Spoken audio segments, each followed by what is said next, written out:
Rajasthan Freedom 2020 rally.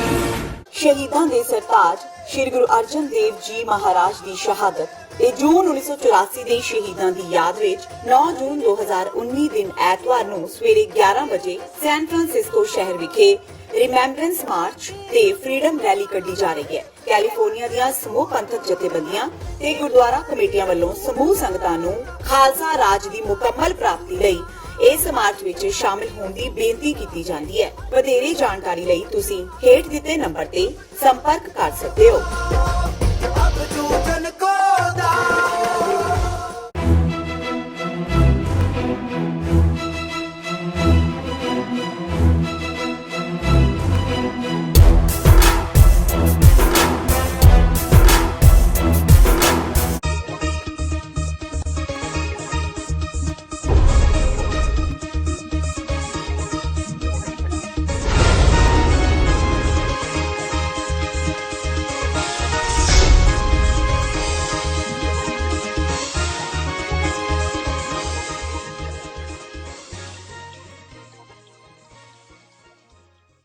Waheguru ji ਕਾ ਖਾਲਸਾ ਵਾਹਿਗੁਰੂ ਜੀ ਕੀ ਫਤਿਹ। TV 84 ਦੇ ਸਾਰੇ ਦਰਸ਼ਕ ਤੇ ਸਰੋਤੇ ਜਿਹੜੇ ਇਸ ਵਕਤ ਸਾਡੇ ਨਾਲ ਜੁੜੇ ਹੋਏ ਆ, ਉਹਨਾਂ ਸਾਰਿਆਂ ਦਾ ਮੈਂ ਅਮਰਵੀਰ ਸਿੰਘ ਅੱਜ ਇਸ ਪ੍ਰੋਗਰਾਮ ਦੇ ਵਿੱਚ ਤਹਿ ਦਿਲੋਂ ਸਵਾਗਤ ਕਰਦਾ। ਵਿਊਅਰਸ, ਅੱਜ ਅਸੀਂ ਘੱਲੂਘਾਰਾ 1984 ਜਿਹੜਾ ਕਿ ਸਿੱਖ ਫਲਸਫੇ ਦੇ ਉੱਤੇ, ਸਿੱਖ ਧਰਮ ਦੇ ਉੱਤੇ ਤੇ ਸਿੱਖਾਂ ਦੇ ਉੱਤੇ ਇੱਕ ਸਿੱਧਾ ਹਮਲਾ ਸੀ ਭਾਰਤੀ ਹਕੂਮਤ ਵੱਲੋਂ, ਉਹਦੀ 35ਵੀਂ ਵਰ੍ਹੇਗੰਢ ਜਦੋਂ ਅਸੀਂ ਮਨਾ ਰਹੇ ਹਾਂ। ਦੁਨੀਆ ਭਰ ਦੇ ਵਿੱਚ ਸਿੱਖ ਕੌਮ ਵੱਲੋਂ ਕਮੈਮੋਰੇਸ਼ਨ ਦੇ ਜਿਹੜੇ ਸਮਾਗਮ ਨੇ, ਪ੍ਰੋਟੈਸਟ ਨੇ, ਉਹ ਉਲੀਕੇ ਜਾ ਰਹੇ ਆ।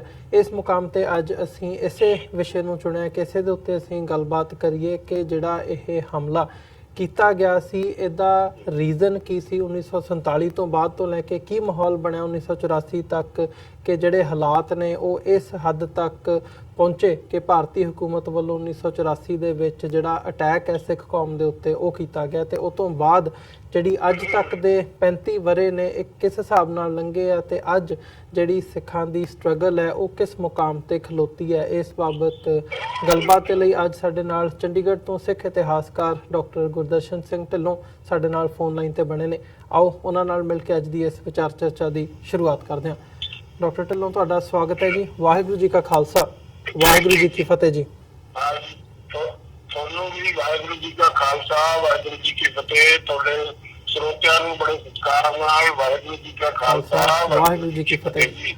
ਡਾਕਟਰ ਸਾਹਿਬ, ਸ਼ੁਰੂਆਤ ਕਰੀਏ। ਜਿਵੇਂ ਮੈਂ ਗੱਲ ਕੀਤੀ ਵੀ ਥੋੜਾ ਜਿਹਾ ਮੈਂ ਪਿਛੋਕੜ ਦੇ ਵਿੱਚ ਜਾਣਨਾ ਚਾਹੂੰਗਾ, ਇਤਿਹਾਸਕਾਰ ਹੋਣ ਦੇ ਨਾਤੇ ਤੁਸੀਂ ਕੀ ਸਮਝਦੇ ਹੋ ਕਿ 47 ਦੇ ਵਿੱਚ ਕਿੱਦਾਂ ਦਾ ਮਾਹੌਲ ਸੀ, ਤੇ ਕਿਹੜੇ ਕਾਰਨ ਨੇ ਜਿਨ੍ਹਾਂ ਦੇ ਕਰਕੇ ਅਸੀਂ 84 ਦੇ ਵਿੱਚ ਜੋ ਵਾਪਰਿਆ ਘੱਲੂਘਾਰਾ ਉਸ ਨੂੰ ਜਿਹਨੇ ਲੀਡ ਕੀਤਾ, ਜਿਨ੍ਹਾਂ ਕਾਰਨਾਂ ਕਰਕੇ ਅਸੀਂ ਉੱਥੇ ਤੱਕ ਪਹੁੰਚੇ ਕਿ 84 ਦੇ ਵਿੱਚ ਇੱਕ ਫਾਈਨਲ ਵਾਟਰਸ਼ੈਡ ਹੋਇਆ ਕਿ ਭਾਰਤੀ ਹਕੂਮਤ ਨੇ ਅਟੈਕ ਕੀਤਾ, ਤੇ ਜਿਹੜੇ ਸੰਤ ਜਰਨੈਲ ਸਿੰਘ ਖਾਲਸਾ ਦੇ ਅਖੀਰਲੇ ਸ਼ਬਦ ਸਨ ਕਿ ਜਿਸ ਦਿਨ ਭਾਰਤੀ ਫੌਜ ਨੇ ਪੈਰ ਹਰਮੰਦਰ ਸਾਹਿਬ ਦੀ ਹਦੂਦ ਦੇ ਵਿੱਚ ਪਾਇਆ ਤਾਂ ਖਾਲਿਸਤਾਨ ਦੀ ਨੀਂਹ ਰੱਖੀ ਜਾਵੇਗੀ। ਤੋਂ ਫਿਰ ਜਿਹੜੀ ਇੱਕ ਸਟਰਗਲ ਹੈਗੀ ਹੈ ਉਹਦੀ ਸ਼ੁਰੂਆਤ ਹੁੰਦੀ ਹੈ।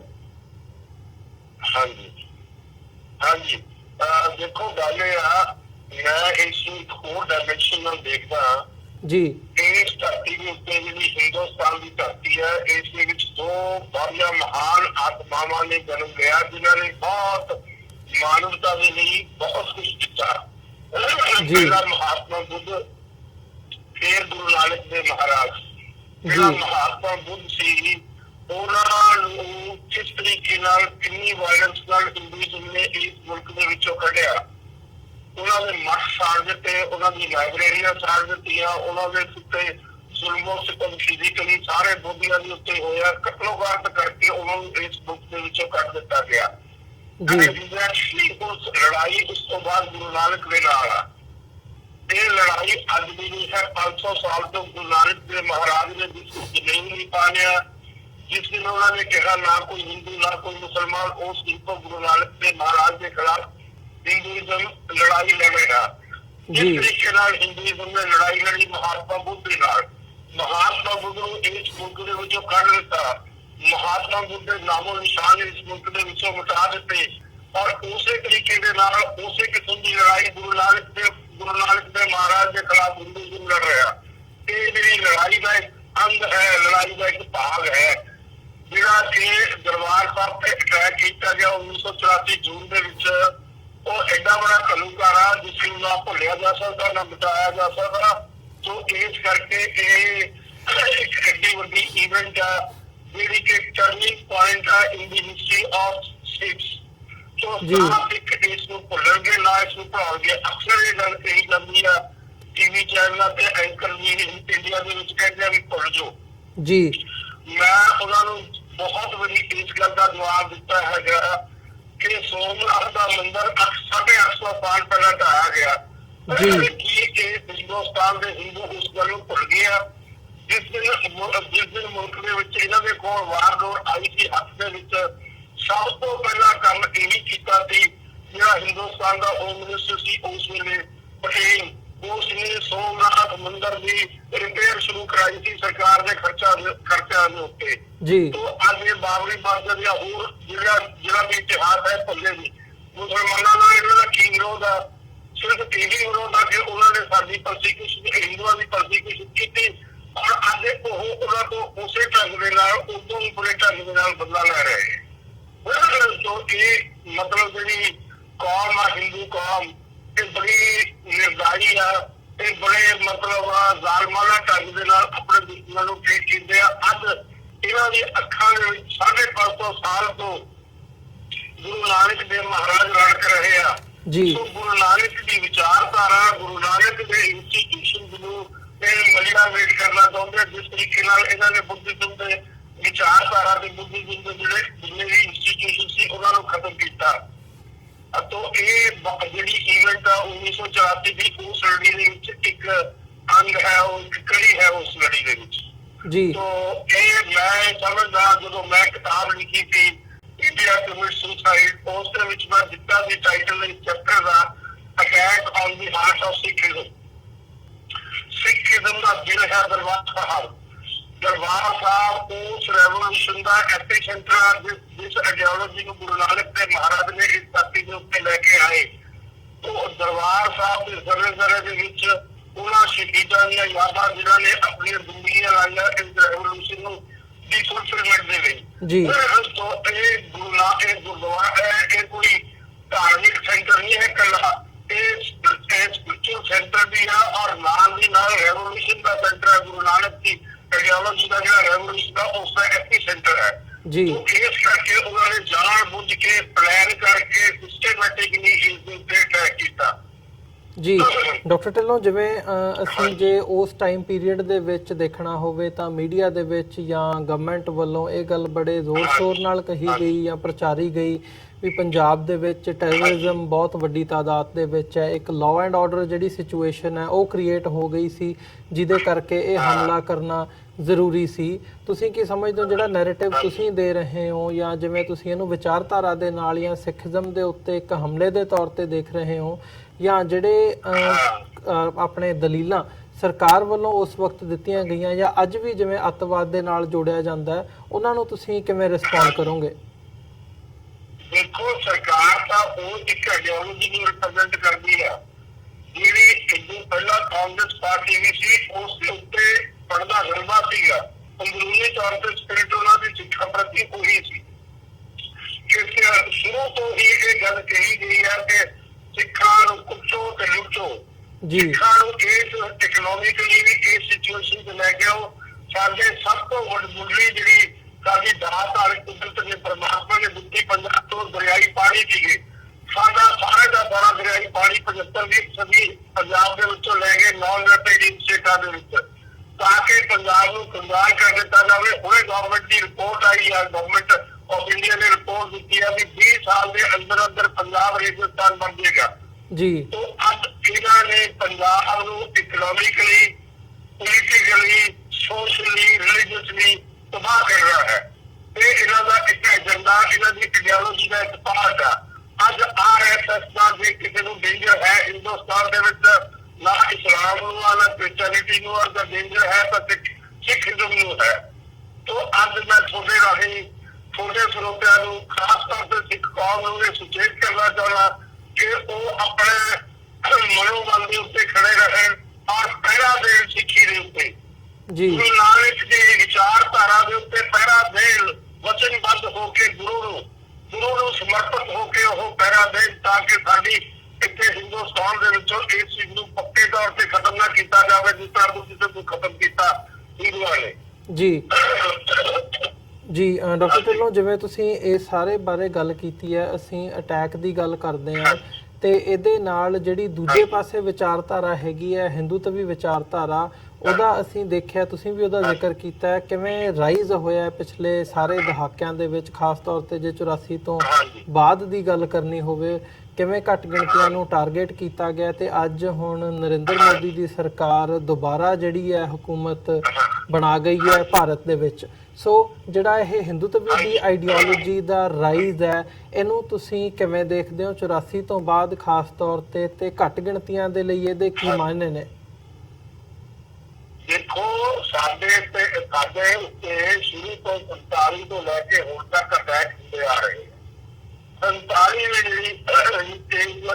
ਕੰਟੀਨੈਂਟ ਦੀ ਪਾਰਟੀ ਸ਼ੁਰੂ ਕੀਤੀ ਗਈ, ਉਸ ਦੇ ਵਿੱਚ ਵੀ ਸਭ ਤੋਂ ਵੱਡਾ ਨੁਕਸਾਨ ਸਿੱਖ ਕੌਮ ਨੂੰ ਹੋਇਆ, ਜਿਨ੍ਹਾਂ ਦੀ ਟੋਟਲ ਆਬਾਦੀ ਦਾ 2.5% ਦਾ ਮਲੀਆਮਿਟ ਹੋ ਗਿਆ ਜੀ, ਔਰ 40% ਆਬਾਦੀ ਉਸ ਸਾਡੀ ਕੌਮ ਦੀ ਉੱਜੜ ਗਈ। ਆਪਣਾ ਘਰ-ਬਾਰ, ਗੁਰਦੁਆਰੇ, ਜ਼ਮੀਨਾਂ, ਜਾਇਦਾਦਾਂ ਸਾਰੀਆਂ ਦੁਕਾਨਾਂ ਉੱਤੇ ਛੱਡ ਕੇ ਸੜਕਾਂ ਤੇ ਰੋਣ ਲੱਗ ਗਏ। ਇੱਥੇ ਕਿਸੇ ਨੇ ਉਹਨਾਂ ਦੀ ਬਾਤ ਨਹੀਂ ਪੁੱਛੀ, ਨਾ ਮੀਂਹ ਤੋਂ, ਨਾ ਧੁੱਪ ਤੋਂ, ਨਾ ਕਿਸੇ ਹੋਰ ਆਫਤਾਂ ਤੋਂ ਉਹਨਾਂ ਨੂੰ ਬਚਾਉਣ ਲਈ ਕੋਈ ਕੋਸ਼ਿਸ਼ ਕੀਤੀ ਗਈ। ਔਰ ਉਹਨਾਂ ਦੀਆਂ ਜ਼ਮੀਨਾਂ ਦੇ ਉੱਤੇ, ਉਹਨਾਂ ਦੀਆਂ ਜਾਇਦਾਦਾਂ ਉੱਤੇ 90% ਕੀ 99% ਕੱਟ ਲੱਗੇ ਆ। ਇਹ ਚੀਜ਼ ਸਾਰੀ ਰਿਕਾਰਡਡ ਆ, ਮੇਰੀ ਦਿੱਤੀ ਵੀ ਆਪਣੀਆਂ ਕਿਤਾਬਾਂ ਦੇ ਵਿੱਚ ਜੀ। ਸਿੱਖਾਂ ਨੂੰ ਉਸ ਵੇਲੇ ਵੀ ਦਲੀਲ ਕੀਤਾ ਗਿਆ, ਬਲਕਿ ਬਣਦਾ ਇਹ ਸੀ ਕਿ ਜਿਹੜੇ ਉੱਜੜ ਕੇ ਆਏ ਲੋਕ ਆ ਉਹਨਾਂ ਨੂੰ ਖੁਦੋਂ 90% ਵੱਧ ਦਿੱਤਾ ਜਾਂਦਾ, ਇੱਥੇ 99% ਕੱਟ ਲਾਇਆ ਗਿਆ ਉਹਨਾਂ ਦੀ ਜ਼ਮੀਨਾਂ ਦੇ ਉੱਤੇ, ਉਹਨਾਂ ਦੀ ਜਾਇਦਾਦਾਂ ਦੇ ਉੱਤੇ, ਉਹਨਾਂ ਦੀਆਂ ਪ੍ਰਾਪਰਟੀਆਂ ਦੇ ਉੱਤੇ, ਔਰ ਉਹਨਾਂ ਨੂੰ ਵਿਚਾਰਿਆਂ ਨੂੰ ਰੋਣ ਦਿੱਤਾ ਗਿਆ। ਬਿਮਾਰੀਆਂ ਦੇ ਵਿੱਚ ਤੜਫਦੇ ਮੈਂ ਆਪ ਦੇਖਿਆ ਮੇਰੀ ਆਪਣੀ ਉਮਰ ਦੇ ਵਿੱਚ ਕਿ ਕਿਸ ਤਰੀਕੇ ਦੇ ਨਾਲ ਸਾਡੇ ਉੱਥੇ ਸਿੱਖਾਂ ਦੇ ਜਿਹੜੇ ਇੱਧਰ ਆਏ ਵਿਚਾਰੇ ਉੱਜੜ ਕੇ ਉਹਨਾਂ ਦੇ ਬੱਚੇ ਘਰਾਂ ਦੇ ਵਿੱਚ ਭਾਂਡੇ ਮਾਂਜਦੇ ਸੀ, ਕੁੜੀਆਂ ਭਾਂਡੇ ਮਾਂਜਦੀਆਂ ਸੀ। ਮੁਲਕ ਨੇ, ਇਹਨਾਂ ਹਕੂਮਤਾਂ ਨੇ, ਇਸ ਜਿਹੜੀ ਆਈਡੀਓਲੋਜੀ ਵਾਲਿਆਂ ਨੇ ਸਾਡੇ ਨਾਲ ਕੋਈ ਰਹਿਮ ਨਹੀਂ ਕੀਤਾ। ਚਾਹੇ ਕਾਂਗਰਸ ਦੀ ਵਿੱਚੋਂ ਦੋਨੇ ਇੱਕੋ ਹੀ ਆ, ਉਹਨਾਂ ਨੇ ਆਪਣਾ ਜਲਵਾ ਪਾਇਆ ਹੋਇਆ ਸੈਕੂਲਰਿਜ਼ਮ ਦਾ ਜਲਵੇ ਦੇ ਹੇਠਾਂ ਉਹਨਾਂ ਦੀ ਮਾਨਸਿਕਤਾ ਉਹੀ ਸੀ, ਨਹਿਰੂ ਦੀ ਮਾਨਸਿਕਤਾ ਉਹੀ ਸੀ, ਗਾਂਧੀ ਦੀ ਮਾਨਸਿਕਤਾ ਉਹੀ ਸੀ, ਪਟੇਲ ਦੀ ਮਾਨਸਿਕਤਾ ਉਹੀ ਸੀ। ਇਹਨਾਂ ਨੇ ਉਹ ਜਿਹੜਾ ਪੜਦਾ ਹੈ, ਜਲਵਾ ਹੈ, ਉਤਾਰ ਦਿੱਤਾ ਹੈ। ਸਾਡੇ ਲਈ ਕੋਈ ਫਰਕ ਨਹੀਂ ਦੋਨਾਂ ਦੇ ਵਿੱਚੋਂ, ਇੱਕ ਸਿੱਕੇ ਦੇ ਦੋ ਵੱਖਰੇ ਵੱਖਰੇ ਪਹਿਲੂ ਆ। ਤੋ ਇਸ ਕਰਕੇ ਸਿੱਖ ਕੌਮ ਨੂੰ ਅੱਜ ਤੱਕ ਬਹੁਤ ਹੀ ਸੁਚੇਤ ਹੋਣ ਦੀ ਲੋੜ ਹੈ। ਸਾਡੇ ਲੋਕਾਂ ਦੇ ਉੱਤੇ ਹਰ ਪਹਿਲੂ ਦੇ ਉੱਤੇ ਸਾਡੇ ਦਾ ਡਿਸਕ੍ਰਿਮੀਨੇਸ਼ਨ ਹੁੰਦੀ ਆ। ਪੱਗਾਂ ਵਾਲਿਆਂ ਨੂੰ ਨੌਕਰੀਆਂ ਲੈਣ ਲਈ, ਪੱਗਾਂ ਵਾਲਿਆਂ ਨੂੰ ਆਪਣੀਆਂ ਨੌਕਰੀਆਂ ਬਚਾਉਣ ਦੇ ਲਈ, ਪੱਗਾਂ ਵਾਲਿਆਂ ਨੂੰ ਹਸਪਤਾਲ ਜਾਂਦੇ ਆ, ਸਕੂਲਾਂ 'ਚ ਜਾਂਦੇ ਆ, ਆਪਣੇ ਬੱਚਿਆਂ ਦੀ ਐਡਮਿਸ਼ਨ ਦੇ ਨਾਲ ਹਰ ਪਹਿਲੂ ਦੇ ਉੱਤੇ ਉਹਨਾਂ ਦੇ ਨਾਲ ਡਿਸਕ੍ਰਿਮੀਨੇਸ਼ਨ ਹੁੰਦੀ ਹੈ ਜੀ। ਤੋ ਚਾਹੇ ਜੁਡੀਸ਼ਰੀ ਹੋਵੇ, ਚਾਹੇ ਐਗਜ਼ੈਕਟਿਵ ਹੋਵੇ, ਚਾਹੇ ਲੈਜਿਸਲੇਚਰ ਹੋਵੇ। ਨਵੰਬਰ ਦਾ ਜਦੋਂ ਘੜੀਕਾਰਾ ਹੋ ਰਿਹਾ ਸੀ, ਸਿੱਖਾਂ ਨੂੰ ਕਤਲ ਕੀਤੀ ਜਾ ਰਹੀ ਸੀ ਦਿੱਲੀ ਦੇ ਵਿੱਚ ਜਾਂ ਦੂਸਰੇ ਹੋਰ ਸ਼ਹਿਰਾਂ ਦੇ, ਹਿੰਦੁਸਤਾਨ ਦੇ ਸੜਕਾਂ ਦੇ ਉੱਤੇ, ਬੱਸਾਂ ਦੇ ਵਿੱਚ, ਟ੍ਰੇਨਾਂ ਦੇ ਵਿੱਚ, ਕਿਸੇ ਜੁਡੀਸ਼ਰੀ ਨੇ ਮੋਟੋ ਨੋਟਿਸ ਨਹੀਂ ਲਿਆ। ਵਰਨਾ ਕਿਸੇ ਤੋਂ ਜਿਵੇਂ ਦਿੱਲੀ ਦੇ ਆਲੇ ਦੁਆਲੇ ਜਾਂ ਕਿਸੇ ਹੋਰ ਜਗ੍ਹਾ ਦੇ ਉੱਤੇ ਜਾਂ ਕੋਈ ਟੋਲ ਪਲਾਜ਼ੇ ਤੇ ਕੋਈ ਪ੍ਰੋਬਲਮ ਆ ਜਾਏ, ਪੂਰਾ ਟ੍ਰੈਫਿਕ ਜੈਮ ਹੋ ਗਈ, ਉਹਦੇ ਉੱਤੇ ਇਮੀਡੀਏਟਲੀ ਸੂ ਮੋਟੋ ਨੋਟਿਸ ਲੈ ਲੈਂਦੀ ਹੈ ਜੁਡੀਸ਼ਰੀ। ਐਡਾ ਵੱਡਾ ਕਾਂਡ ਹੋਇਆ, ਐਡਾ ਬੜਾ ਇਨਸਾਨੀ ਦਿੱਕਤ ਨੂੰ ਵਾਰਤ ਹੋਈ, ਐਡਾ ਬੜਾ ਜ਼ੁਲਮ ਸਿੱਟਮ ਹੋਇਆ। ਕਿਸੇ ਜੱਜ ਨੇ ਉਸ ਦਾ ਕੋਈ ਨੋਟਿਸ ਨਹੀਂ ਲਿਆ ਔਰ ਉਹ ਸਿੱਧੇ ਮੁੰਨੀ ਸਿੱਟੇ ਰਹੇ ਔਰ ਤਮਾਸ਼ਾ ਦੇਖਦੇ ਰਹੇ। तो ਸਾਡੇ ਲਈ ਜੁਡੀਸ਼ਰੀ ਵੀ ਗੁਨਾਹਗਾਰ ਹੈ, ਐਗਜ਼ੈਕਟਿਵ ਵੀ ਗੁਨਾਹਗਾਰ ਹੈ, ਪੋਲੀਟੀਕਲ ਪਾਰਟੀਆਂ ਵੀ ਗੁਨਾਹਗਾਰ ਹੈ। ਔਰ ਉਸ ਵੇਲੇ ਬੀਜੇਪੀ ਤੇ ਆਰਐਸਐਸ ਇਹਨਾਂ ਦੇ ਨਾਲ ਕਾਂਗਰਸ ਨਾਲ ਇਕੱਠੀ ਰਲੀ ਹੋਈ ਸੀ। ਆ ਜਿਹੜੀ ਦਰਬਾਰ ਸਾਹਿਬ ਤੇ ਅਟੈਕ ਹੋਇਆ ਗੁਰੂ ਘਰ ਜਿਹੜਾ 84 ਦਾ ਹੋਇਆ, ਤਾਂ ਉਸ ਵਿੱਚ ਐਲਕੇ ਅਡਵਾਨੀ ਦੀ ਕਿਤਾਬ ਪੜ੍ਹ ਕੇ ਦੇਖ ਲਓ ਕੀ ਕਿਹਾ। ਨਾਨਾ ਸਾਹਿਬ ਦੇਸ਼ਮੁਖ ਜਿਹੜਾ ਕਿ ਆਰਐਸਐਸ ਦਾ ਉਸ ਵੇਲੇ ਪ੍ਰਮੁੱਖ ਸੀ, ਉਸ ਨੇ ਇੰਦਰਾ ਗਾਂਧੀ ਦੀ ਇਸ ਐਕਟ ਦੇ ਉੱਤੇ ਪੂਰੀ ਸਪੋਰਟ ਕੀਤੀ ਆ। ਇਹ ਚੀਜ਼ ਰਿਟਨ ਦੇ ਵਿੱਚ ਆ। तो इस करके साडे लिए ये गल मतलब कोई मैंने नहीं रखती भी ये RSS आ, ये कांग्रेस आ, ये BJP आ, साडे सारे ही दुश्मन हैं। और कराची या दो पिंडा की नौजवान बच्चों को गुमराह करके RSS के विच भर्ती किया जा रहा है। वो एक पासे तो ये कहते हैं भी सिख साडा पाठ आ, दूसरे पासे सिखा को सिक्खी नालों जोड़ के RSS के जलवे नीचे गुमराह करके पाया जा रहा है।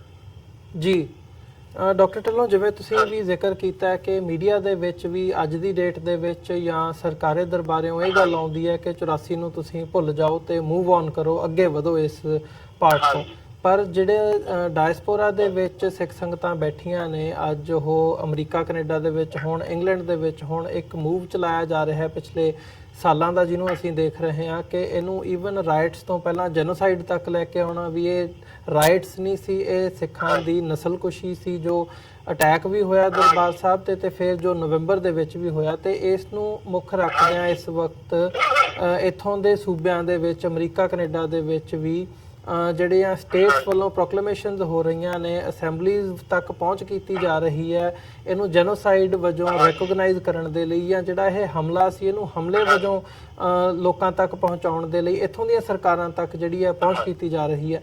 ਸੋ ਜਿਹੜੀ ਇਹ ਮੁਹਿੰਮ ਹੈ ਡਾਇਸਪੋਰਾ ਸਿੱਖਾਂ ਦੀ, ਤੁਸੀਂ ਇਹਨੂੰ ਕਿਵੇਂ ਦੇਖਦੇ ਹੋ? ਕੀ ਆਉਣ ਵਾਲੇ ਸਮੇਂ ਦੇ ਵਿੱਚ ਕੀ ਇਹਦੇ ਮਾਇਨੇ ਨਿਕਲ ਸਕਦੇ ਆ? ਦੇਖੋ, ਇਹਦੇ ਮਾਇਨੇ ਬਹੁਤ ਹੀ ਮਾਕੂਲ ਨਿਕਲਣਗੇ। ਸਿੱਖਾਂ ਨੂੰ ਇਹ ਗੱਲ ਕਦੇ ਭੁਲਾਉਣੀ ਨਹੀਂ ਚਾਹੀਦੀ। ਮੈਂ ਜਿਵੇਂ ਆਪ ਨੂੰ ਪਹਿਲਾਂ ਦੱਸ ਚੁੱਕਾ ਵੀ ਜੇ ਸੋਮਨਾਥ ਨੂੰ ਨਹੀਂ ਭੁੱਲੇ 850 ਸਾਲ ਦਾ ਈਵੈਂਟ ਆ ਉਹ, ਤਾਂ ਸਿੱਖਾਂ ਨੂੰ ਕਿਹੜੀ ਨਸੀਬ ਦਿੰਦੇ ਆ ਵੀ ਸਿੱਖ ਭੁੱਲ ਜਾਣ? ਇਹ ਗੱਲ ਕਿਸੇ ਹੱਦ ਤੱਕ ਜਿਹੜੀਆਂ ਕੌਮਾਂ ਆਪਣੇ ਆਪ ਤੇ ਹੋਏ ਜ਼ੁਲਮਾਂ ਨੂੰ ਭੁੱਲ ਜਾਂਦੀਆਂ, ਕੌਮਾਂ ਇਤਿਹਾਸ ਦੇ ਵਿੱਚੋਂ ਮਿਟ ਜਾਂਦੀ ਹੈ। ਇਤਿਹਾਸ ਦਾ ਮਤਲਬ ਕੀ ਹੈ? ਇਤਿਹਾਸ ਦਾ ਮਤਲਬ ਤੁਸੀਂ ਆਪਣੇ ਪਾਸਟ ਨੂੰ ਯਾਦ ਰੱਖਣਾ ਔਰ ਆਪਣੇ ਦਿਮਾਗ ਦੇ ਵਿੱਚ ਆਉਣ ਵਾਲੀਆਂ ਪੀੜ੍ਹੀਆਂ ਨੂੰ ਵੀ ਸਮਝਾਉਣਾ ਵੀ ਆਹ ਸਾਡੇ ਨਾਲ ਜ਼ੁਲਮੋ ਸਿਤਮ ਹੋਏ ਆ, ਆਹ ਸਾਡੇ ਦੇ ਉੱਤੇ ਅਤਿਆਚਾਰ ਹੋਏ ਆ, ਇਸ ਤਰੀਕੇ ਦੇ ਨਾਲ ਸਿੱਖਾਂ ਨੂੰ ਸ਼ਹੀਦ ਕੀਤਾ ਗਿਆ, ਇਸ ਤਰੀਕੇ ਦੇ ਨਾਲ ਸਾਡਾ ਪੰਜਾਬ ਦਾ ਜਿਹੜਾ ਫਰਮਾਇਆ ਉਸ ਨੂੰ ਲੁੱਟ ਕੇ ਦੂਜੇ ਸੂਬਿਆਂ ਚ ਲੈ ਕੇ ਗਏ ਆ ਇਹ ਲੋਕ। तो ਇਹ ਨਾ ਭੁੱਲਣ ਵਾਲੀਆਂ ਗੱਲਾਂ। ਮੈਂ ਤੁਹਾਨੂੰ ਇੱਕ ਗੱਲ ਦੱਸਦਾ, ਮੈਂ ਆਪਣੀ ਕਿਤਾਬ ਚ ਲਿਖੀ ਵੀ ਆ ਜੀ। ਉਹ ਫਿਰ ਜੋ 84 ਦਾ ਇਹ ਕਲੂਕਾਰਾ ਹੋਇਆ ਤਾਂ ਕੋਟਕਪੂਰਾ ਇੱਕ ਛੋਟਾ ਜਿਹਾ ਟਾਊਨ ਆ, ਤੁਸੀਂ ਛੋਟਾ ਆਪਣਾ ਫਰੀਦਕੋਟ ਦੇ ਕੋਲ ਛੋਟਾ ਜਿਹਾ ਟਾਊਨ ਆ ਜੀ। ਇੱਕ ਪਿੰਡੂ ਕੁੜੀ ਨੂੰ ਕਿਸੇ ਅਖਬਾਰ ਰਿਲੀਜ਼ ਨੇ ਪੁੱਛਿਆ ਕਿ ਬੀਬੀ ਤੈਨੂੰ ਕਿਸ ਤਰ੍ਹਾਂ ਲੱਗਦਾ ਜੋ ਕੁਛ ਹੋਇਆ ਦਰਬਾਰ ਸਾਹਿਬ ਦੇ ਵਿੱਚ? ਤਾਂ ਉਹ ਕਹਿਣ ਲੱਗੀ ਵੀ ਵੀਰਾ ਮੈਨੂੰ ਐਂ ਲੱਗਦਾ ਵੀ ਜਿਵੇਂ ਸ਼ਰੇ ਬਾਜ਼ਾਰ ਦੇ ਵਿੱਚ ਨਿੰਦਾ ਕਰਕੇ ਮੈਨੂੰ ਰੇਪ ਕਰ ਦਿੱਤਾ ਹੋਵੇ। ਜਿਸ ਦੀ rape of the community, the community should never ਫॉरगेट ਦਿਸ। ਇਹ ਕੌਮ ਨੂੰ ਇਹ ਇਵੈਂਟ ਕਦੇ ਨਹੀਂ ਭੁੱਲਣਾ ਚਾਹੀਦਾ। ਮੈਂ ਕਹਿੰਦਾ ਇਸ ਨੂੰ ਆਪਣੀ ਜ਼ਿੰਦਗੀ ਵਿੱਚ ਰੋਜ਼ਾਨਾ 1 ਮਿੰਟ, ਅੱਧਾ ਮਿੰਟ, 1 ਸਕਿੰਟ ਇਸ ਨੂੰ ਜ਼ਰੂਰ ਯਾਦ ਕਰਨਾ ਚਾਹੀਦਾ ਵੀ ਇਹ ਸਾਡੇ ਨਾਲ ਕੀ ਹੋਇਆ। ਸਾਡਾ ਜਿਹੜਾ ਸਿੱਖੀ ਦਾ ਦਿਲ ਹੈ, heart of Sikhism, Darbar Sahib ਸਾਡੇ ਗੁਰੂ ਨਾਨਕ ਦੀ ਰੈਵੋਲੂਸ਼ਨ ਦੀ ਜਿਹੜਾ ਐਪੀਸੈਂਟਰ ਆ ਉਸ ਨੂੰ ਮਿਟਾਉਣ ਦੇ ਲਈ ਇੱਕ ਐਫਰਟ ਸੀ। ਕਿਸ ਦਿਨ ਕੀਤਾ ਗਿਆ? ਜਿਸ ਦਿਨ ਗੁਰੂ ਅਰਜਨ ਦੇਵ ਮਹਾਰਾਜ ਦਾ ਸ਼ਹਾਦਤ ਦਾ ਦਿਨ ਸੀ, ਉਸ ਦਿਨ ਇਹ ਗੱਲ ਕੀਤੀ ਸੀ ਜਾਣ ਬੁੱਝ ਕੇ, ਤਾਂ ਕਿ ਸਿੱਖਾਂ ਨੂੰ ਐਸਾ ਕੰਮ ਸਿਖਾਇਆ ਜਾਵੇ ਮੁੜ ਕੇ ਉਹ ਆਪਣਾ ਸਿਰ ਨਾ ਚੁੱਕ ਸਕਣ। तो ये सारी ਜਿਹੜੀ ਚੀਜ਼ ਆ ਇਹ ਹੁਣ ਤਾਂ ਸਬੂਤ ਹੋ ਗਿਆ। ਇੰਗਲੈਂਡ ਦੇ ਵਿੱਚ ਤੁਹਾਨੂੰ ਪਤਾ ਉਹ ਵੀ ਕਰ ਰਿਹਾ ਜਿਹੜੇ ਉਹ ਪੇਪਰ ਆ ਉਸ ਵੇਲੇ ਮਾਰਗਰੇਟ ਥੈਚਰ ਇਹਦਾ ਜੂਨ ਤੋਂ ਪਹਿਲਾਂ ਵੀ ਬਹੁਤ ਤਿਆਰੀ ਹੋ ਰਹੀ ਸੀ ਕਿ ਕਿਰਾਤਾ ਜਿਹੜੀ ਬਿਹਾਰ ਦੇ ਵਿੱਚ ਇੱਕ ਜਗ੍ਹਾ ਉੱਥੇ ਰੈਜੀਮੈਂਟਾਂ ਬੁਲਾ ਕੇ ਮਾਡਲ ਬੁਲਾ ਕੇ ਦਰਬਾਰ ਸਾਹਿਬ ਦਾ ਉੱਥੇ ਫੌਜ ਦੀ ਤਿਆਰੀ ਕਰਾਈ ਜਾ ਰਹੀ ਸੀ। ਐਡਵਾਈਸ ਦਿੱਤੀ ਜਾ ਰਹੀ ਸੀ ਇੰਗਲੈਂਡ ਦੇ और इंग्लैंड में सौदा किया गया हेलीकॉप्टर के ਤਾਂ ਕਿ ਉਹਨਾਂ ਦੀ ਮਦਦ ਲਿੱਤੀ ਜਾਵੇ। ਜਿਹੜੀ ਸੋਵੀਅਤ ਯੂਨੀਅਨ ਦੀ ਇੰਟੈਲੀਜੈਂਸ ਸੀ ਉਸ ਨੂੰ ਇਨਵੋਲਵ ਕੀਤਾ ਗਿਆ। तो हमारे साथ देश ਦੀਆਂ ਪੜਤਾਂ ਬਹੁਤ ਖੁੱਲਣ ਵਾਲੀਆਂ ਹਨ। ਜਿਹੜੀਆਂ ਬਾਹਰੀਆਂ ਵਿਦੇਸ਼ੀ ਤਾਕਤਾਂ ਜਿਨ੍ਹਾਂ ਨੇ ਇੰਦਰਾ ਗਾਂਧੀ ਦੀ ਜਾਂ ਹਿੰਦੁਸਤਾਨ ਦੀ ਉਸ ਵੇਲੇ ਦੀ ਸਰਕਾਰ ਦੀ ਮਦਦ ਕੀਤੀ ਆ ਉਹ ਵੀ ਆਪਣੀ ਜਿੱਤੀ ਕਰ ਹੀ ਬੈਠੀਆਂ। तो मैं ਬੇਨਤੀ ਕਰੂੰਗਾ ਤੁਹਾਡੇ ਰਾਹੀਂ ਜਿਹੜੇ ਐਨਆਰਆਈ ਭਰਾ ਉਹਨਾਂ ਨੂੰ ਪ੍ਰੈਸ਼ਰ ਪਾਉਣਾ ਚਾਹੀਦਾ, ਉਹਨਾਂ ਨੂੰ ਮੋਬਿਲਾਈਜ਼ ਹੋਣਾ ਚਾਹੀਦਾ, ਉਹ ਤਗੜੇ ਰਹਿਣ, ਆਵਾਜ਼ ਬੁਲੰਦ ਕਰਨ ਤਾਂ ਹੀ ਸਿੱਖਾਂ ਨੂੰ ਇੱਥੇ ਕੋਈ ਮਾੜਾ ਮੋਟਾ ਸਾਹ ਮਿਲੇਗਾ।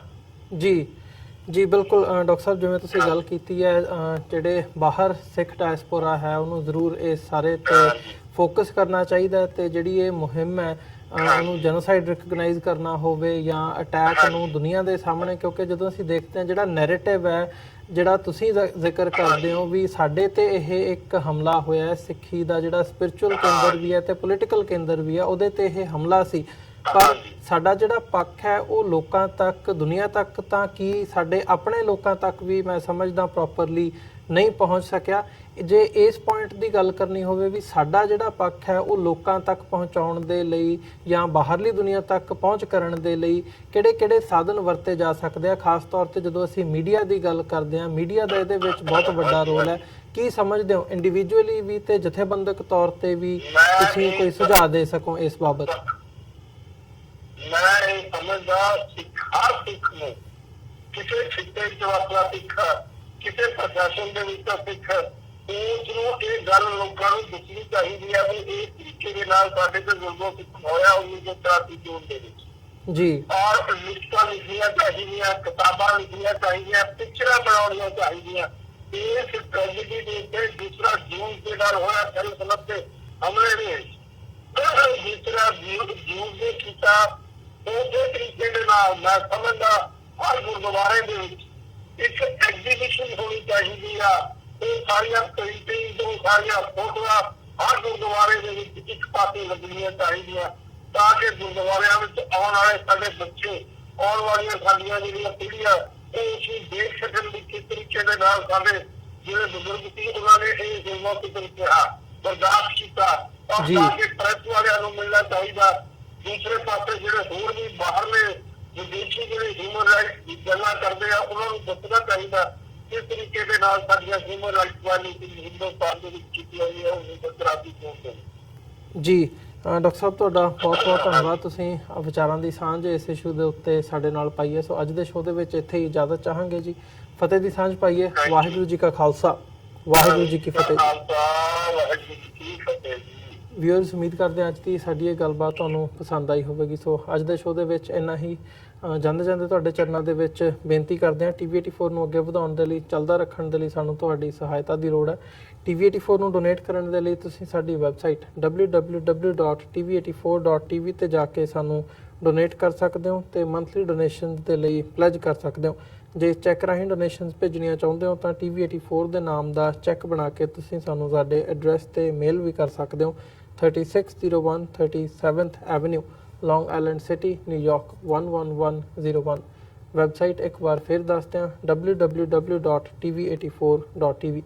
ਇਸੇ ਦੇ ਨਾਲ ਵਿਊਅਰਸ, ਅੱਜ ਦੇ ਪ੍ਰੋਗਰਾਮ ਦੇ ਵਿੱਚ ਅਸੀਂ ਇੱਥੇ ਇਜਾਜ਼ਤ ਚਾਹਾਂਗੇ। ਦੁਬਾਰਾ ਫਿਰ ਕੱਲ੍ਹ ਨੂੰ ਤੁਹਾਡੇ ਨਾਲ ਮੁਲਾਕਾਤ ਹੋਵੇਗੀ। ਤਦ ਤੱਕ ਲਈ ਇਜਾਜ਼ਤ ਦਿਓ ਜੀ। ਵਾਹਿਗੁਰੂ ਜੀ ਕਾ ਖਾਲਸਾ, ਵਾਹਿਗੁਰੂ ਜੀ ਕੀ ਫਤਿਹ।